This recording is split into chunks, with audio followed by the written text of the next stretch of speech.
If you grew up on this planet, you've probably played a Nintendo game. You've probably loved them, and you probably thought, wow, this company is so wholesome. They just want to make people happy. Mario does step on the Goomba, eat the mushroom. With video games being such a massive industry, corporate greed's always going to be there, but there are some companies that have kind of turned into the poster boy for corporate greed. Whether it's the former EA CEO who wanted to charge for reloads in Battlefield, or 2K's entire business model of pay to have fun. Many corporations have turned to the dark side and implemented a lot of not so subtle systems to pinch every dollar they can out of their most loyal customers. But Nintendo kind of takes it a different direction. There are a lot of greedy things Nintendo has done, but that's not really what this video is about. Companies like EA are like the people you see beside a grocery store panhandling and you're just like, no, sorry man. Nintendo is like you're walking through an alley late at night and you get cranked on the back of the head with a lead pipe and you wake up with no wallet, shoes, or future. The only reason Nintendo HQ isn't surrounded by torches and pitchforks is because of the games they make. I don't think any other video game company for the rest of time will be able to compete with how many masterpieces Nintendo has put out in the last 4 decades. If you look up a list of the best games ever made, Nintendo games will probably take up a pretty good percentage of the list. They've built a reputation so strong that now they can get away with selling last generation's games at full price and never go on sale. There isn't some grand business reason they don't go on sale, it's just because they don't have to. You can't get Mario anywhere else, and honestly it's worth it, so I guess I'll just pay it. Imagine if Assassin's Creed Mirage never went on sale.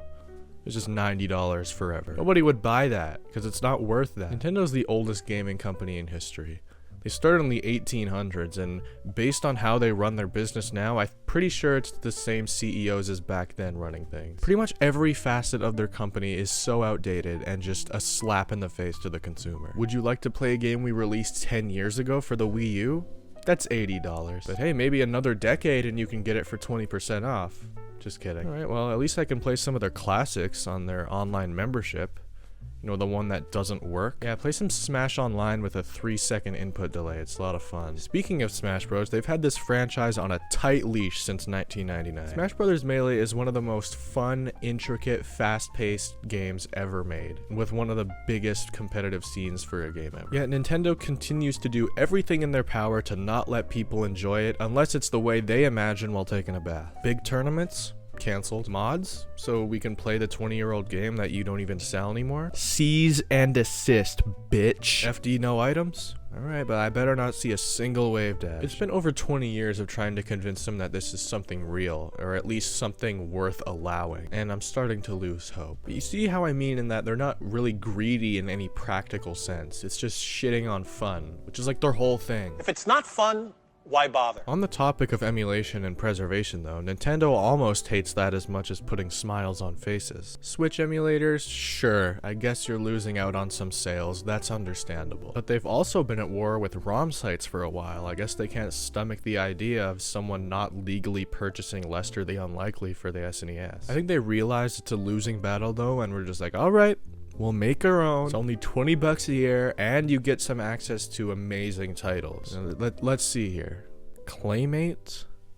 Bomboozle. Oh, the savior of the 1980s video game crash? Jelly Boy? They do take anything they can get their hands on, though. They have just taken down like thousands of YouTube videos and channels hosting music from their games. Why? You guessed it, so they can sell it themselves. Actually, that surprised me to read. I thought they were just taking it down for fun. There is a specific Nintendo legal case that just boggles my mind and kind of made me raise my eyebrow on the morality of this company. In 2022, a man was sentenced to 40 months in jail for his role in a hacker group that was selling like modded Switch cards and stuff. Things that Nintendo would actually want you dead for. But, unfortunately for Nintendo, the death penalty was not an option for him. So they settled for the next best thing. A $10 million fine in a civil lawsuit. He was released from prison early last year, but I think that was the easy part. Now that he owes Nintendo $10 million, he's gonna have to give them a third of his paycheck of whatever income he ever gets for the rest of his life. I think he learned his lesson. Want to know the best part though?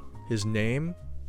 Gary Bowser. Knowing Nintendo, the debt will probably be carried over to his kids, Mario and Luigi. There's tons of things they do that I wouldn't necessarily classify as evil, but just show a general lack of care and respect for the consumer. Like I mentioned before, the Nintendo Switch online system is just abysmal. Try playing Mario Party minigames online, and I guarantee you'll give up within 5 minutes and realize that the emulators work 100 times better. That's the frustrating thing about these practices. They could have good online, there's nothing stopping them. They could put their games on sale sometimes. They could put more games on their emulators, or at the very least, they could not stop the people trying to do their job for them. The thing that hurts the most is that it's Nintendo. If Ubisoft or EA did stuff like this, it'll be like, yeah, fine, you guys go play over there. But Nintendo was supposed to be the good one. I wish I could be a Nintendo fanboy. I grew up with their games, and to this day, they put out banger after banger. But when Mario Odyssey 2 comes out,